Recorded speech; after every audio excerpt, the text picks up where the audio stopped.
Sir నమస్కారం అండి, మీ పేరు? ప్రసాదరావు అండి.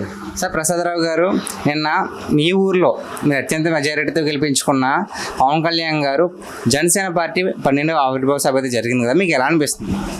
చాలా పండగ వాతావరణంగా నెలకొందండి. చాలా బాగుంది. చాలామంది చాలా దూరం నుంచి వచ్చారు. చాలా వసతులు కూడా బాగానే ఏర్పాటు చేశారు. ఫంక్షన్ అయితే విజయవంతంగా అయింది.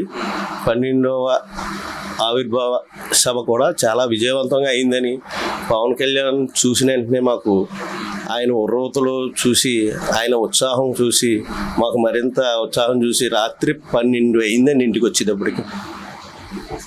అలాగే ఎలా మాట్లాడారు ఆయన స్పీచ్ ఎలా అనిపించింది మీకు?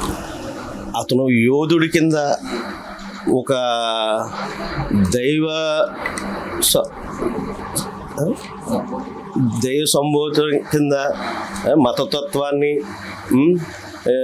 సనాతన ధర్మాన్ని, ఇంకా మన కర్తవ్యాన్ని, మన బాధ్యతని అందరినీ మేలుకొల్పినట్టుగా ఉంది.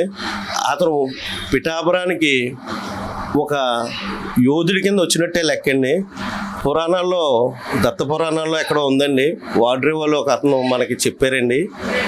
ఆయన పిఠాపురానికి ఒక యుగ పురుషుడు వస్తాడు, దాన్ని సరిదిద్దుతాడు అన్న సిద్ధాంతాన్ని ఆయన చెప్పాడు. అదే మాదిరిగా మాట్లాడాడు. ఆయన చాలా అందరినీ ఉత్సాహపరిచాడు. అభివృద్ధి దాని అంతటా అదే జరుగుతుంది. అభివృద్ధిని పక్కన పెడితే అతను ఒక శక్తిలాగా, ఒక దైవ సంబోధుడిలాగా వ్యవహరించారండి. పరిపాలన ఎలా ఉందండి ఇప్పుడు? పరిపాలనతో పిల్లబుట్టు 9 నెలలు అయింది కదా సార్. ఇంకా 9 నెలలు మోసి 9 నెలలు పెట్టారు. కొంచెం అభివృద్ధి పెట్టాలి. పర్లేదండి. పరిపాలన కొన్ని రోడ్లు వేశారు. అయితే కొంచెం లేట్గా అవుద్ది. దాన్ని జనాల్ని తృప్తిపరిచేలాగా జరుగుతుందండి. పథకాలు అంటారా కొంచెం అవకతవకలు వస్తాయి, దానికి ఏం చెప్పలేం. ఒక గొప్ప విషయం ఏంటంటే అండి, నిన్న వెళ్ళిన ప్రతి ఒక్కరికి మజ్జిగ, పుచ్చకాయలు, అలాగే భోజనాలు ఫ్రీగా అందించారు కదా, దానికి మీరు ఏమంటారండి? అది అందరూ వాలంటరీ వ్యవస్థ కింద చూసి అందరూ డొనేట్ చేసినాయండి. పుచ్చకాయలు అన్నాయి ఒక దిక్కు నుంచి వచ్చాయి, వాటర్ ప్యాకెట్లు, బటర్ మిల్క్ ప్యాకెట్లు, భోజన వసతులు, ఎవరి కాళ్ళు నాది అని దాంట్లో చాలా బాగా పంచిపెడతాం, అందరినీ రిసీవ్ చేసుకుంటాం.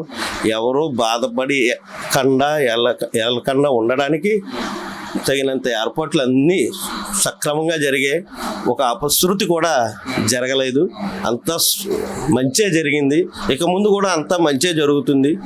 మరిన్ని ఇలాంటి ఆవిర్భావ సభలు ప్రతి సంవత్సరం మా పిఠాపురంలోనే పెట్టుకోవాలని మేము కోరుకుంటున్నాం. అది ఇప్పుడు డిప్యూటీ సీఎంగా ఉన్నారు కదా, నెక్స్ట్ సీఎం అయ్యే ఛాన్స్ ఉందంటారండి?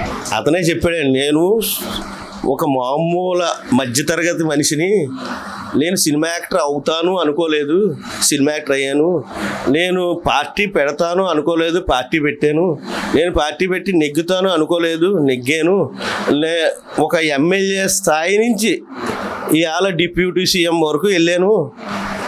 మీ ఆదరణ ఉంటే మీరు అనుకున్న పదవిని చేపెడతాను అన్న అతను మాటల్లోనే తెలిసిపోతుందండి. అంతే, ఇంకే. Thank you so much.